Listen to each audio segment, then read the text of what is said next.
I never thought a single text could hit harder than any bullet I dodged overseas. But there it was on my phone screen, glowing in the December dusk like a final verdict. Don't bother coming for Christmas. No, how are you? No, we miss you. Not even a trace of hesitation.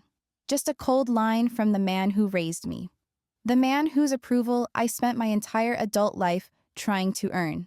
My name is Madison Cole, and if you've ever come home from war expecting the front door to open only to find it locked, you already know how this story begins. After deployments, surgeries, and years of trying to prove myself in a uniform, this was what waited for me. Silence and exile from my own blood. I sat in my small one-bedroom apartment in Savannah, Georgia. The cheap Christmas lights I'd taped along the window, casting their little blinking glow across an empty table. The message burned in my chest while I stared at the ticket confirmation on my laptop. A ticket I had bought, hoping maybe this year things would be different. My hands trembled as I deleted it. That moment, I knew something inside me had shifted for good. I sat there for what felt like hours, motionless in that tiny Savannah apartment, just watching the cheap string of lights blink on and off like they were mocking me. Every flash lit up the stack of unopened Christmas cards on the counter, cards I had planned to bring home myself, and each blink felt like proof that I had no home to return to. I thought about all the times I'd called on holidays from deserts and bases, trying to hear something, anything that sounded like family on the other end. And now, with one short sentence, they'd made it clear that I wasn't just unwanted this year. I wasn't part of them anymore. It's strange how fast the quiet can get loud when all you hear is the echo of your own name, and no one left in the world says it with love. I kept staring at those lights until they blurred, until my eyes burned, and I realized I was holding my breath. I tried to remember the last time I'd felt like I belonged somewhere, and nothing came to mind, not one single moment. There's a kind of stillness that comes right after a door closes for good, and I felt it wrap around me that night, heavy, final, and unshakable. I stared at the flight confirmation on my laptop for a long time, the cursor hovering over the cancel button while my father's words echoed in my head. It was almost funny, the way hope makes you stubborn, makes you believe that if you just try one more time, things will be different. But that night, something inside me gave way, not in a loud, dramatic way, just a quiet breaking that I could feel in my chest.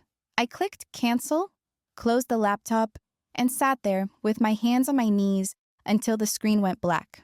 For the first time in my life, I didn't cry about it. I just stopped expecting anything from them, like a soldier learning to stop expecting mercy from a war that never ends. I poured myself a glass of wine and raised it to the empty room, whispering goodbye to the girl who always came running back no matter how cold the welcome. That version of me was gone now, and in her place was someone who finally understood that love shouldn't have to be earned. I made a promise to myself that night, right there on that secondhand couch, that they would never get another chance to cut me open. I grew up in a house where silence was heavier than shouting. My father, Richard Cole, didn't believe in hugs or soft words. His way of loving you was pointing out every flaw until you were sure you were one. When I graduated high school and told him I had enlisted, he didn't say he was proud, he just told me not to embarrass myself. My mother lived her life in his shadow, tiptoeing around his moods, wringing her hands and whispering, "Just don't make him angry." She loved me in a quiet way, I think, but she never once stood between us. And then there was Logan, my brother, who learned early that agreeing with Dad was the safest place to be. It was easier to join the storm than to get struck by it. Even when I started sending money home from deployments, they never asked how I was or what it cost me to send it. They cashed the checks and sent back a short text, sometimes just a thumbs up. Birthdays came and went with me calling first. Holidays passed with me sitting on video calls, trying to pretend the static felt like home. Every year, I kept hoping it would change, and every year it didn't. That night, somewhere between anger and exhaustion, a memory came back to me like an old bruise you forget about until someone presses on it. Years ago, during one of my rare leaves, my dad sat me down at the kitchen table in that house just outside Asheville, North Carolina. He slid a stack of papers across to me, called it a formality, said he needed my signature to refinance the house because his credit wasn't good enough. I was 24, bone-tired from training, desperate for him to see me as more than a disappointment. I didn't ask questions. I just signed. I didn't even read the fine print. All I wanted was for him to look at me and say, "Thank you." He never did. Sitting there in Savannah with the weight of that text still pressing down on me, I opened my old email archives and found the scanned copy of that document. And this time, I read every word. By signing, I had become a co-owner of the house. More than that, I held the majority interest if he defaulted. I stared at those words, stunned. While he was so busy pushing me away, he had no idea he'd already handed me the keys to everything he thought he controlled. I didn't act right away. I sat with the discovery for a few days, letting it settle into my bones until it stopped feeling like shock and started feeling like clarity. Then I made a call to someone I trusted, a fellow veteran who had become a real estate lawyer after leaving the service. I asked him a simple question. What happens if a co-signer with controlling interest decides she's done being treated like a stranger in her own family? There was a pause on the line, the kind that says, "You've just asked something serious." Then he told me, calmly and without hesitation, that I had every right to take over the property, so I wrote a letter. Not angry, not messy, but official.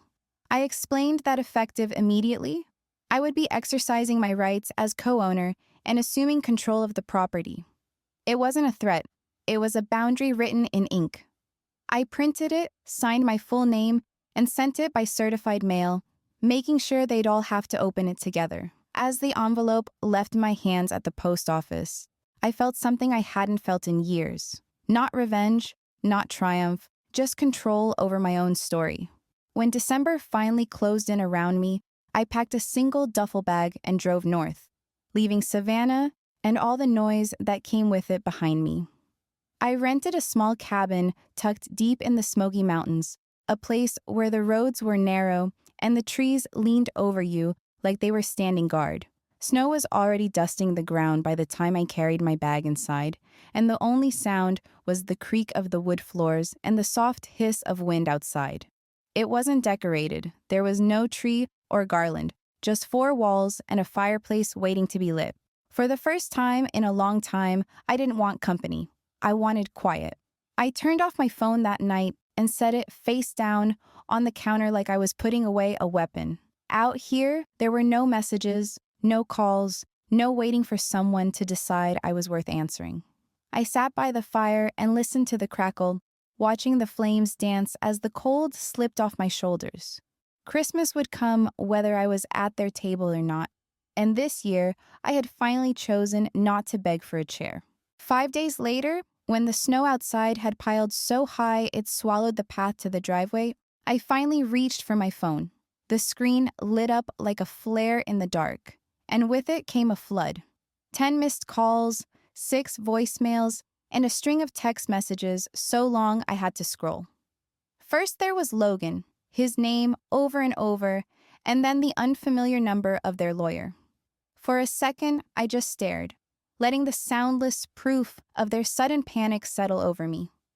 They hadn't called on my birthdays. They hadn't answered from war zones.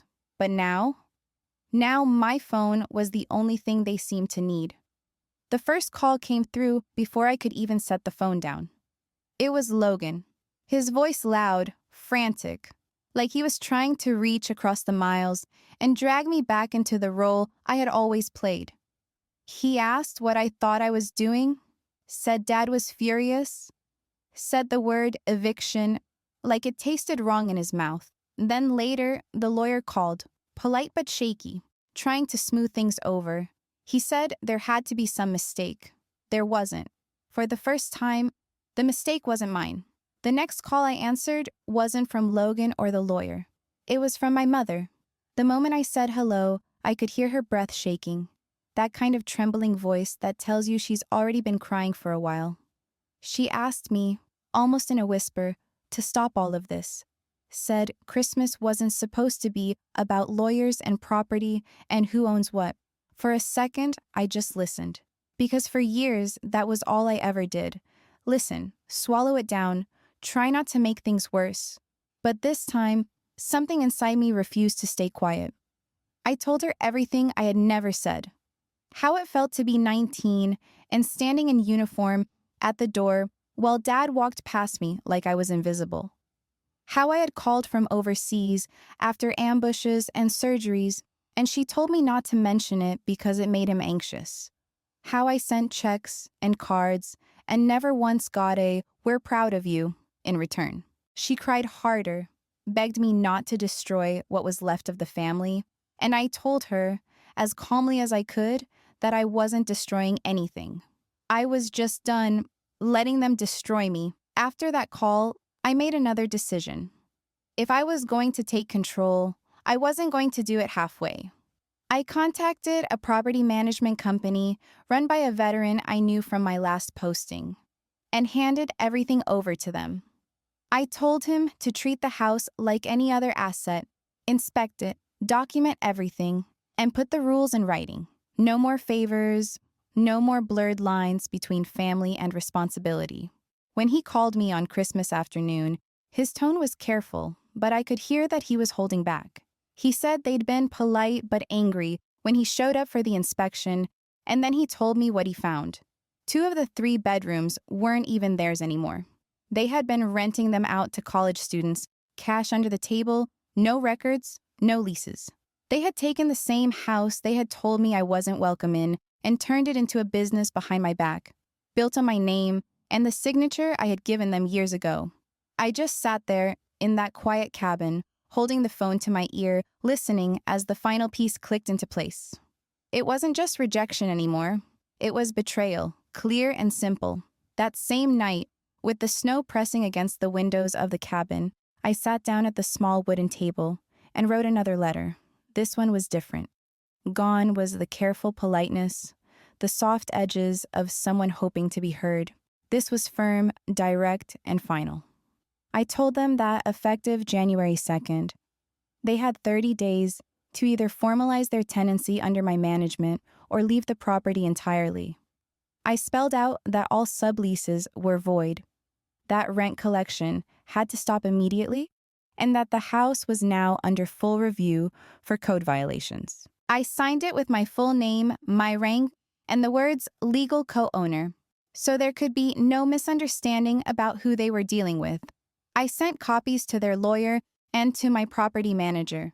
Then I sent Logan a short message that said only 3 words: check your mailbox. I didn't bother answering the calls that started coming less than an hour later. Panic, pleading, anger. It all sounded the same to me now. For years, I had been careful not to make waves. This time, I wanted the waves to hit hard enough that they finally understood what it felt like to drown. January 2nd came cold and sharp, the kind of morning where the air bites at your skin before you even make it out of the car. I drove up the long driveway with my lawyer in the passenger seat and a locksmith behind us. The house looked smaller than I remembered, but the driveway was full of cars, 2 of which I didn't even recognize. My boots crunched on the frozen gravel as I walked up the steps and knocked once before letting myself in. My father opened the door, red-faced and furious, already shouting my name like it could stop me. I didn't flinch. I walked past him without a word because this time I wasn't asking permission to come home. Inside, Mom was at the base of the stairs, holding a rosary, like it might protect her, and Logan sat on the couch looking anywhere but at me. I handed my lawyer the clipboard and faced my father. Calm, steady, I told him the house was now under my control. They had 30 days to comply with my terms or leave. He tried to argue, to shout, but I reminded him of the signature, of the default, of the years I had been silent. The locksmith changed the code on the door while I stood there watching, and when I walked back out into the cold, the house no longer belonged to him. It belonged to me. They didn't fight the deadline. Maybe they thought I was bluffing. Maybe they were just tired. But by the end of January, the house was empty. No note, no apology, not even a last look back.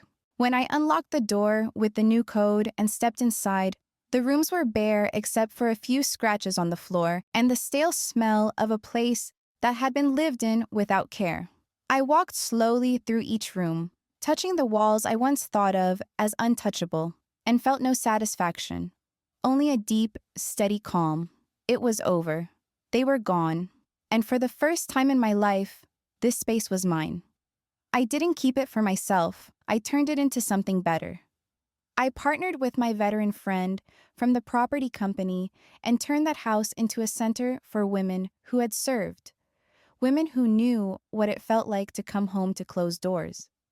We made it a safe place, with warm beds, counseling, and a kitchen table that always had a chair open. I called it the Cole House, not for the family who left it behind, but for the women who would walk through its doors and finally find one. The first Christmas, after the house became the Cole House, I stood alone on the front porch with a single candle in my hand. Snow was falling soft and slow, settling on the railing, and the light flickered against the new sign we had hung by the door. Inside, the women we'd taken in were laughing over dinner, music playing low, the sound of a family made from people who had learned to survive without one. I didn't join them right away. I stayed outside in the cold for a while, watching the flame and thinking about all the years I spent waiting for a welcome that never came. This time, I wasn't waiting. I was home. I lit that candle for me, for the girl I used to be who came back from war and stood on a doorstep with her heart in her hands, and for every woman who has ever been told she didn't belong in the place she left everything to protect. The glow spilled out into the dark, and I felt something in me settle, like a weight I had been carrying finally found the ground. That night, I didn't feel like someone's daughter. I felt whole.